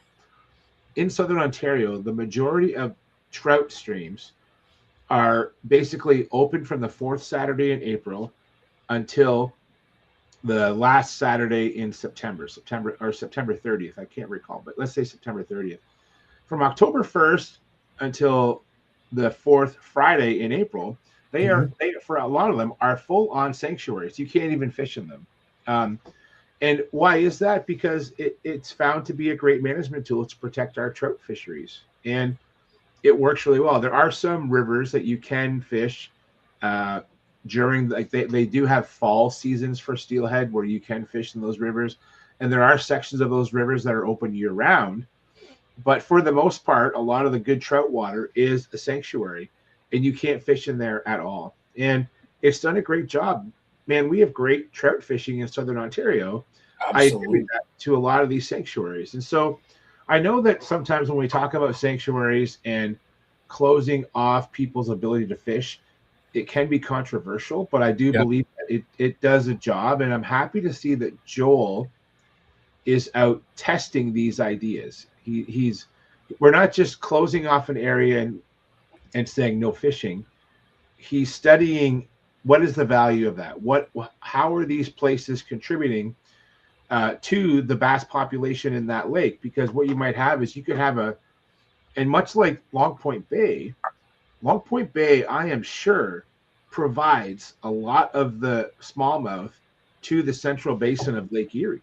And without that sanctuary, we probably wouldn't have the production of smallmouth that we have in the area where I live. Yeah. Years ago, you remember the Stelco thermal generating station, the coal plant in Stelco, Yep. the Nanticoke plant. So I read an old report back when they built that plant, and I think it was in the 70s. And they actually tagged bass from Nanticoke, from the power plant, and they wanted to figure out what were the impacts of that plant be on the bass around the plant. They tagged them, they radio tagged them, and those fish were moving from Nanticoke 30, 40 miles to spawn in the inner bay at Long Point and then going back. There are a lot of spawning bass in the Nanticoke, like all along Lake Erie shoreline. They're spawning areas. But that inner bay contributes to a lot of fish that we all chase. And so sanctuaries are important. And I think understanding how important they are and by quantifying that information, I think it's pretty vital. And again, it can be controversial to some anglers because you can't fish certain bays, but they're not closing off all the bays. I think they're picking the bays that are probably some of the more productive bays. Yeah. But you know what? You are probably keeping the fishing better, realizing too that we rely on natural reproduction. We have to protect those areas. In Ontario, we don't stock bass. It's very rare that we stock bass. And again, these bays just aren't protecting bass. They're protecting spawning pike, spawning muskie, largemouth, smallmouth, panfish. Like the crappie are getting decimated in a lot of the lakes, and you've seen regulation changes being proposed to help to alleviate that pressure. And all these sanctuaries are going to contribute to, I think, making some of these populations stronger in these small lakes that get a lot of fishing pressure. So it'll be an interesting talk. I hope I can tune in on Wednesday night. I'll be on the road Wednesday, but I should be home in time. And I do want to tune in to see. And I've already sent an email out to Steve to see if that presentation will be available for viewing after the fact. And I hope it will be. Cool stuff. Yeah, sanctuaries, as we know, if you're a trout angler or a wall angler, we know the effectiveness of those areas, and they become nurseries, sanctuaries, whatever you want to call them. But at the end of the day, they're protecting that next era of fish, and I think they are integral parts of that growth and that protection. Yeah, and we're in a lot of cottage lakes, we're getting more pressure, and not just from fishing. Lawrence talked about. I get that it can be a little frustrating that we're not hearing more about protection of fish, but you hit it on the head, Scotty, when just the protection of fresh water is very important. And without the habitat, we don't have the fish to catch, right? So all of this works together. And I think that, in these smaller lakes where there's more development pressure, you're seeing more and more people moving out of urban areas, and they're living on these lakes year round, right? So you're seeing more development, more shoreline development, more septic beds going in, just things like that. And so we need to maybe add another layer of protection to our fish stocks. I think that's not a bad thing to consider. So George is obviously bringing up the dark side of nurseries, and that is understanding where they all are and making sure that our reg books are still within reason to read and keep up with. But the more sanctuaries we add, the more we need to know. Yeah, and I'll admit, sometimes I think that I have a pretty good understanding of fisheries regulations, but I still have to look up. Like Trevor and I talk regularly, especially during these in-between seasons, like in spring and fall, when things are opening and closing, and trying to figure out where we can fish, that's permitted. Keeping things clear and understandable. A lot of these sanctuaries in the lakes where Joel's working, from what I talked to Rob Jackson and guys out east, a lot of them are well marked. They're pretty obvious, but they're still an education. Education is so important for anglers, and a lot of us, when we start making changes, sometimes these changes aren't. I'm not going to say they're not respected, but people just don't. They've been doing the same thing their entire lives, and they don't know any different, right? So it's important to teach people how to do that properly. So true enough. So we will be looking forward to hearing that presentation. Something that has come up recently, I wanted to talk to you about a couple weeks back. I remember to download it tonight. This is some interesting stuff when it comes to researching muskie. So if you are a muskie head, you love your muskie, listen to this. This is really interesting. A lot of people know that. So there was research done at the University of Illinois where they kind of wanted to figure out why. And the research goes like this. They took 68 muskie. This would be like the best representation of like random DNAs inside a pool of 68. They released them in a controlled pond. For the next 35 days, they went out and fished every day to try and catch the muskie so that they could learn about the muskie. They tried every different lure you can imagine. They tried every different combination, different times a day. Do they try hot dogs? I don't know. I'm sure. In 35 days, in a pond where they know there's 68 muskies. First day, they caught 4 of 7. After the first day, they only caught 3 more over a 35-day period. They never caught the same fish twice. One of the things that they were looking to either prove or understand was, can fish become educated? It seems as though they can be. They caught 4 the first day, and then it shut off. Then they had trouble picking off 3 more over a 34 more days. That's crazy. Very interesting. The fish of 10,000 casts, the muskie. Not hard to believe. I know Jim doesn't like talking about how fish get smart and all that, Jay, but I'm not. Are you surprised? I'm not surprised. No, I read a similar study that was done with bass where they took basically crankbaits and soft stick baits in a pond, and in a pond that they had a known number of bass or suspected to be known number, and they basically just showed how the catch rates just dropped off in that pond over a period of time, and there was no change in that population. Like this is over one season, and they had and these anglers would just go back with the same 2 lures, and the crankbait bite dropped off the quickest. They became educated to that, and then the soft stick bait bite took longer. But they still eventually the bite slowed down. I don't think they stopped catching fish, but it basically just like what they described, just nosedive. Just the catchability just drops right off. And now maybe if they would have changed baits, now in that study, I did watch those videos, and I don't know the whole study. I don't know if they used the same baits, because it would make sense in two ways.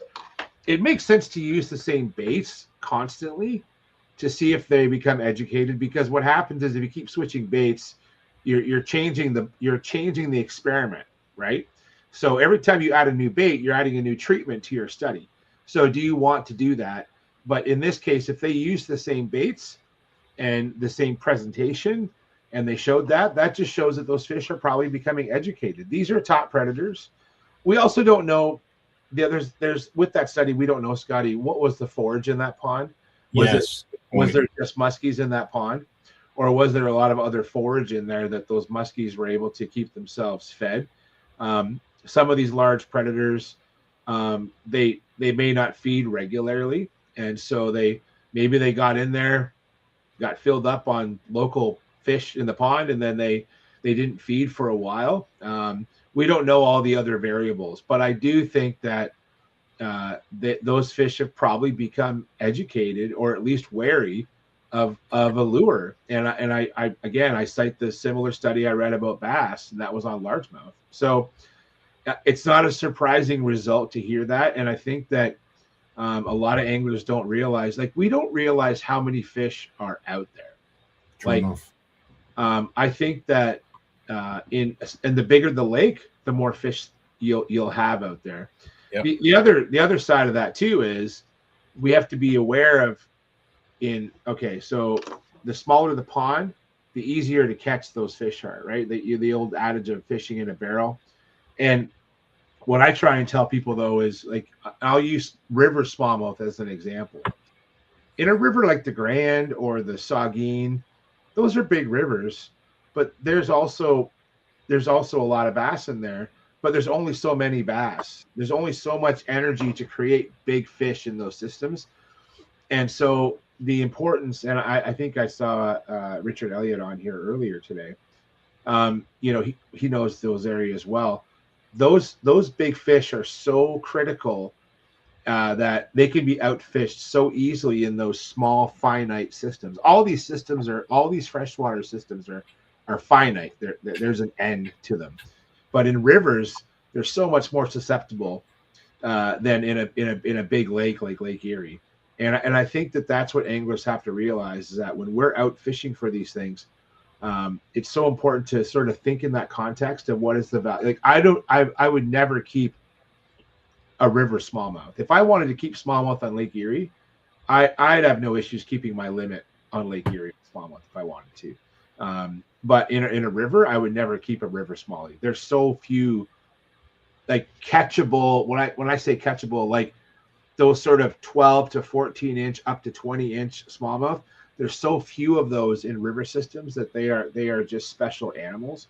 And the same can be said for, big muskies, right? You get on the Kawartha Lakes and you're getting into these 40 inch to 50 inch muskies.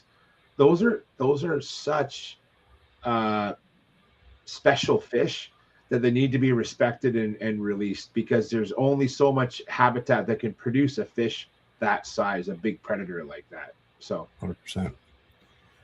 Last but not least, you shared this link with me. I believe it was Ontario Outdoors, OFAH, that made the original post. We're going to find out a little bit more, because I haven't actually seen this video that Jay has shared, but there are these things called sail drones out there that are doing some wondrous things for researching our fisheries. Have a look at the video.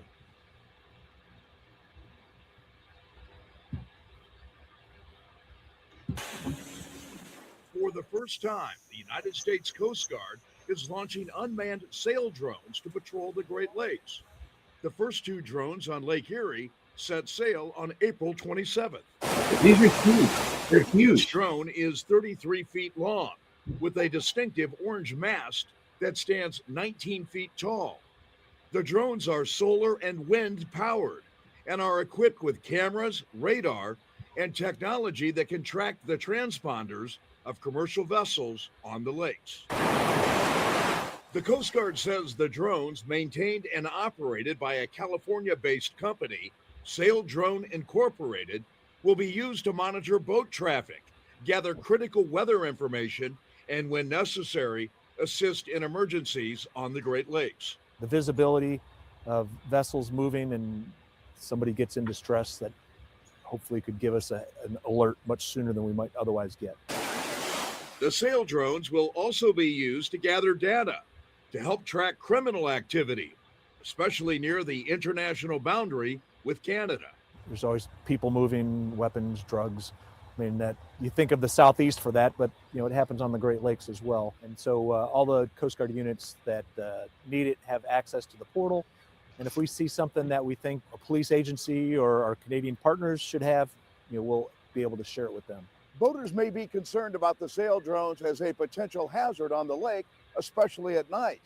But the Coast Guard says the drones will be well lit and monitored 24/7 by operators on shore who can take manual control if needed. The Coast Guard is not specific about where the drones are patrolling in Lake Erie, other than to say their primary focus for the time being will be around the maritime border with Canada. It's a safety tool, but it's also a security tool, and that's a good side if somebody knows where it is. It's a deterrent, but then if somebody knows where it is, they could also avoid it if they're looking to do something illicit. Jack Shea, Fox 8 News in Cleveland. Fascinating. Absolutely fascinating. What they're coming out with now, unreal. I didn't realize that there was that many out there. Now, I've never seen one, and I'm assuming that this is strictly patrolling U.S. waters. And obviously, there is a. You heard in the video that they have it's a security monitoring system, right? So they're patrolling the border. But these things are massive. They're They're up to 30 huge. feet long. They're fully equipped with radar and with lights. And now not only are they keeping our waters safe from, let's say, smugglers or other kind of activity, but they're doing some cool fish work too. So what are they doing? Well, they're constantly recording data like water temperature, wind speed, chlorophyll levels, so looking at water quality. And they're also outfitting them with acoustic telemetry, so they're able to track fish. They're able to use hydroacoustics. So hydroacoustics is basically, well, think about what we're doing with our sonar now with recreational sonar. Yep. We send a beam down and we get an image of a school of bait fish on our screen. So with acoustics, with hydroacoustics, what's basically happening is in these fancier systems is that signal goes down, that sound goes down, hits that school of bait fish, it comes back to us, and we can look at the numbers of bait fish, the density of bait fish. So what this does is this gives us a very broad look at the ecology of our Great Lakes without having to have people out there manning them. And I think that, I had somebody, I brought this up to a friend recently, and they made a joke about the self-checkouts at grocery stores. Okay. So are we taking jobs away from people like me? And I don't think so. I think that this just integrates into what we're doing already. And by having this sort of continuous monitoring going on, one, you still need people to man these things. Yep. Two, you still need people to take the data and analyze the data to understand the changes. It also frees up time so that we can be out doing other surveys too. So, colleagues like myself and my counterparts on the U.S. side, they can be doing other things. Like I'm thinking on Lake Erie, one of the big things on Lake Erie, Lawrence touched on this, is commercial fishing, right? So the Lake Erie Assessment Unit, they're working with U.S. partners in New York, in Pennsylvania, in Ohio, and Michigan to manage quotas, and they're out on the boats with the commercial anglers, tracking counts and doing things like that. So these drones are out collecting data while we can be doing other things. I think this just makes more efficient use of our time out on the water, and I think it's a great way to use technology. But these things can't be cheap. Like I know from work, like the federal department has underwater, basically they're unmanned submarines that they release and you control them remotely. And so this works the same way, but because it's on the surface, you can get some of that climate data too, right? Right. But these things are like $250,000 to collect this information. I'm going to guess that those devices right there are probably, I don't know for sure. I should probably ask AI what that is, but I'm going to guess they're probably $500,000 for one of those things. But they're very simple to run. They're solar powered, and they're wind powered, and so they just run it. They just constantly go around. It's like your neighbor with his wireless robot lawnmower, right? Just going around, just collecting data. And all of that's done. And I'll bet you that over time, if you think about the cost, Scotty, of like if you and I were working on Lake Erie and we wanted to go out and collect that same data, we need a vessel as big or bigger than those drones, right? So you're talking, you need a 30-foot plus vessel, like a good seaworthy vessel. That vessel alone is going to cost you $1 million to build, like one vessel, maybe more. And then you have to staff it, right? Yep. And then you can't be out there all the time because people can only work so many hours in a day. And you have to have a crew, probably a crew of 4 or 5 people on there. Like I think about some of the research vessels that we have, like you're talking 3 to 4 people at a time going on long voyages, but they can only work so much. This is just a great way to collect constant data. And then maybe what will happen is, let's say there's these drones might actually tell us, boy, maybe this area of the lake needs some more work. And then we can take ourselves and do more surveys in those areas, perhaps. Like, I think it's just going to help make the best use of our time out there. Is it cheap? No. But I think that if people know the cost of these, and if we want healthy lakes and healthy waterways, I think these are pretty vital. I'd like to see them get a little bit smaller and maybe start. It would be really cool to see this on our inland lakes. Like Lake Simcoe, maybe Lake Nipissing, the Kawartha lakes. It's costly, but I think that the data that can be collected, they can even update mapping, Scotty, like bathymetry. So instead of having to send out, our Canadian Hydrographic Service, we can get regular updated maps for making it better, safer for boaters. So this isn't just for anglers. This is for everybody who uses the lakes. 100%. This could be very useful for that. And I didn't realize that these things have been out there for a few years. Yeah, I didn't. Isn't that impressive? I didn't realize they were so damn big. Yeah, I wanted to email Ontario of Doors, and I'm like, Jeff Holston was the author. I'm like, Jeff, why are you keeping this from us for so long? These things have been out there since 2023. Like, I've never seen one, but I guess it must be just because it's mainly in the U.S. But that's a very, very cool way of using science and technology. I think so. 100%. Could not agree more. Well, holy smokes, dude. There's that's almost the end of the session, but we still got 10 minutes left before we say goodbye. Was there anything more that you wanted to add or you wanted to bring up or bring? Hey, well, I got to mention it for sure. It's Father's Day coming up, right? Amen, brother. And listen, it's free fishing weekend in Canada. So there's no excuses. Everyone take your dad fishing. Dad, take your kids fishing, take your neighbors fishing, take your wife fishing.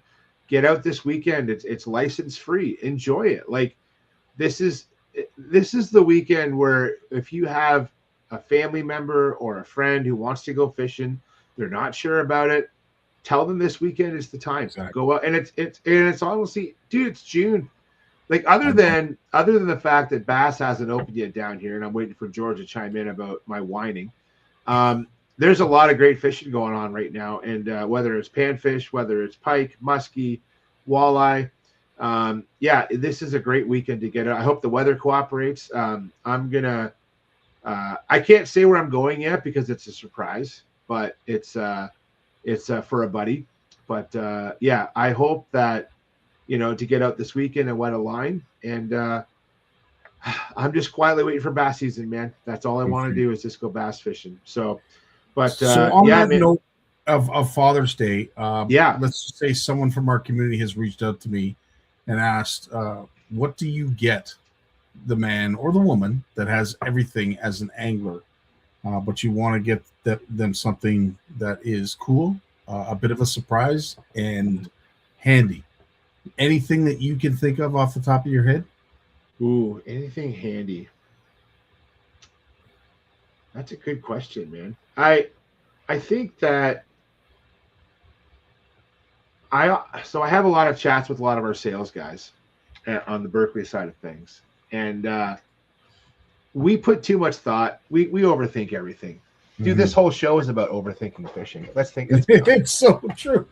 Like this entire CFN Live is about overthinking fishing. It's true. And I think that just honestly, probably getting someone a gift card, buddy, is probably the best gift you're going to get somebody for a fishing. Go to your local fishing shop, get a gift card, support local, and there's some great stuff going. Like even right now, I know I saw Mark was on the chat earlier, Mark Penner. They have a great raffle going on right now. If you go in and spend, I think for every $25 you spend at Grimsby Tackle, you get your name in a raffle. I could get it wrong, Mark, and I'm sorry, but check out the Grimsby Tackle Facebook page, and you get in a raffle for a Fluger reel. But just go get in those tackle shops and do it now. And do it before the weekend.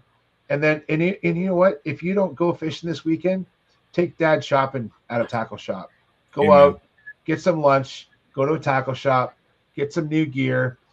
School's going to be out. Dude, school's going to be out in the next 10 days for a lot of kids. So get out and enjoy it because I'm telling you, man, we're halfway through June. Summer's going fast. It's not even here yet, right? So, 100%. yeah. With What are you that doing being for Father's said, Day, buddy? we have missed. Sorry, go ahead. I was gonna say, what are you doing for Father's Day? What are your plans? I'm hoping, like you, to get out to wet a line. We do have lots of stuff still in the works in behind the scenes. We are still working on the app. Hopefully, going to be releasing that on Canada Day. Nice. That is our goal. So yeah, there's that plus the Compre Conquer Challenge, the weekend NCO series that I'm helping our boy Danny with. So I'll be honest with you, Jay. I'm kind of forfeiting a lot of my own personal fishing. For the sake of some of these initiatives that we're doing that I'm really, really proud of. So it's a good question. What am I doing? Well, right now, probably staying the fence. That's what I foresee in the very near future. It's all stripped and ready to go. So we didn't get to it this weekend because of the rain, but I don't think there's much rain coming next weekend. At least that's what I'm told. Yeah. It's been a really busy spring for me. Like on the family front. I don't know about you, but like when I'm 51, so I spent a lot of my time, like, and I say my time, our family time. When I say my time, it's everyone's time here. Between helping out teenage kids, Trevor's busy applying for scholarships for school and helping with that, and he's starting his summer job soon. He's finishing his co-op this week, and then I have elderly parents and grandparents I'm looking after, so that takes up a lot of my time. But yeah, it's there's just a lot going on, and I'm looking forward to bass season in summer and just getting out for that. I'm kind of saving myself for that, and I work so much I don't take enough holiday time, so I need to. I carry it over, man. Why do I do that? But I do because I'm so bloody busy. But I'm definitely gonna get out soon. Yeah, Cody. Good for you, man. Like the youth qualifiers coming up in 2 weeks. I can't believe it's almost here. So I know. It's crazy. Yeah. It is absolutely crazy. With that being said, we've gone a couple of weeks now without what's the angle with Jay Barnucz. Did we want to implement a skill testing question tonight? Yeah. Yep. Let's do that. So I have to pull up my question here now. Where did I put that question? I'm going to have to make a list of those who have qualified so far. There's at least, I think we're up to 6 now that have qualified for our year-end giveaway, which will include a bunch of stuff, including our Made in Canada vendors tackle from Ugly Boys, Adrian's Custom Tackle, and a whole bunch of others. Jay's mentioned that he might throw some Berkeley in as well, so it'll be a jam-packed full of... You know what we're going to do? I'm going to ask, let's do this. The research seminar that was mentioned in the beginning of my segment. What is the name of the station where this research is happening? 2-part question. Name of the station and the date and time of that seminar. Bingo bango. Name of the station. And I'll give you a clue. It's a biological station. So, and then date and time of that seminar. And let's share that on CFN for people who want to tune in to that. That's awesome. Awesome. Well, I know he's already qualified, but I know he already knows the answer to this because he's the one that shared the link with me. Yeah. For some of the others who that's why I did it, because I know George already knows the answer. Absolutely, he already knows. So, there's no because I think that people, these are opportunities, and this has happened since the pandemic, where there's been so much more access to this type of information, where you don't have to attend a conference or a lecture somewhere, where they're bringing it live to you, right? So absolutely. And you know what? I want to give a shout out, a special shout out this week. I want to give a shout out to last week. I was doing a survey up on a little creek up near St. Mary's in Perth County, and in Perth County, they're in it. Oh yeah, to get your answer, you might have to go back and watch the show again, just so people know. Mm-hmm. So in Perth County, where I was, we were down in the creek surveying for these rare mussels. And this site we haven't been to for 10 years. And so we're doing a follow-up check. And this gentleman came down, Isaiah, and Isaiah comes down to the creek, and we're on his property. Nice young man. And he asked me what I was doing there, and I showed him. I had some endangered mussels in my hand. I showed him what we were doing. And he said, my grandfather, he owns this, and he loves what you're doing down here. And he goes, can I let him know what you're doing? I said, absolutely, let him know what I'm doing. And as I'm walking away, I said, Isaiah, where does your grandfather live? And he says, a couple miles to the north. And I go, do you have an address? He goes, yeah. I said, I'm going to text you my number. Give me a Google pin and the address. I'm going to go visit your grandfather. Is that okay? I assume he's at home. Oh yeah, Grandma and him are always at home. Perfect. I'm going to go visit. I'll go tell him I'm dropping by on the way after work. So after we finished our survey around 4:30, we load up the crew in the truck. We headed over to Ernie's place, and we got invited to Ernie's house, Ernie and his wife, and we had the most wonderful visit with this couple. Ernie has lived on that farm, or I think he's got a couple farms. I don't know his age. He's got to be close to 90 when I did the math. And he knows all about the creek. And I got to listen to him tell me how the creek used to flow and how it's changed over time and the different fish in the river. And he's not a biologist. He's not professionally trained, but he's lived there his entire life. They're Dutch immigrants from way back. And I had a wonderful conversation with a farmer. Now, I know I'm partial to that because I grew up on farms around here. My grandfather farmed. But having a conversation with that couple, hearing about how they are stewards of their land and they love what we're doing, and we're going to go take a care package to them. We have to go back and survey the fish at this site probably in August. So we're going to take a care package there with some literature on what we're doing and what we do. And that's the stuff that fills my cup, man. That fills my cup. Like being able to talk to landowners who truly care about their land, and not only and they're farmers.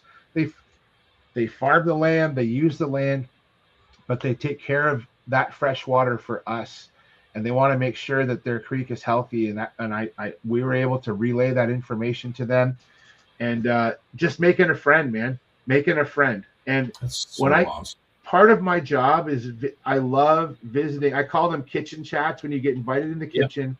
Yep. And you might sit down, you might just stand there for 20, 30 minutes and just have a conversation with them.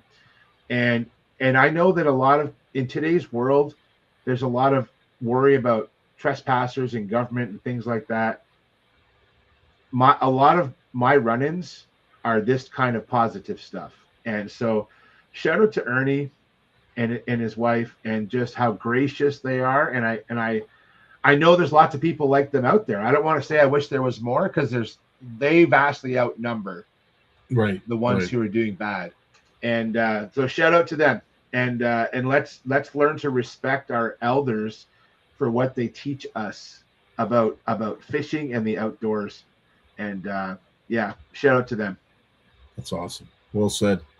So George has put an answer in the comments. I don't know if this is acceptable enough, if there's a key word that you were looking for. No, it's acceptable, but someone else has to. George already won. Well, and unfortunately, we haven't put a limit on how many times you can qualify. I know. I'm just joking. Don't worry. The Berkeley prize pack, George. Don't worry. I know that's why you keep chiming in, George. So don't you worry. Right on, Jay. Well, thanks so much for your time, pal. Keep up the great work. And if you do get out on the weekend and wet a line, happy Father's Day. You deserve it. You too, buddy. You too. Okay, buddy. Be good. All the best. See ya. Enjoy. That is the end of our show. Thanks so much for everybody who has joined us and left some great comments. That is the correct answer. So, George, you have qualified yet again. Thanks so much for that. Thanks so much for Jay, Jim, and Lawrence. Of course, everything that they bring to our community and our CFN Live. Can't thank you enough. Tourney Tuesday returns tomorrow with me and Mike Consul. And then, of course, the Power Hour on Wednesday. So it's going to be a busy week. Hang on to your hats. It's just getting started. Dave, take us away tonight. We are done. CFN Live is in the books, and we thank all of you. Love you all. Take care. Peace. Well, as much as I hate to admit it, I guess we've run out of time. So I've enjoyed it, but I'm going to do something I haven't done since season 1. Turn out the lights, the party's over. They say that all good things must end.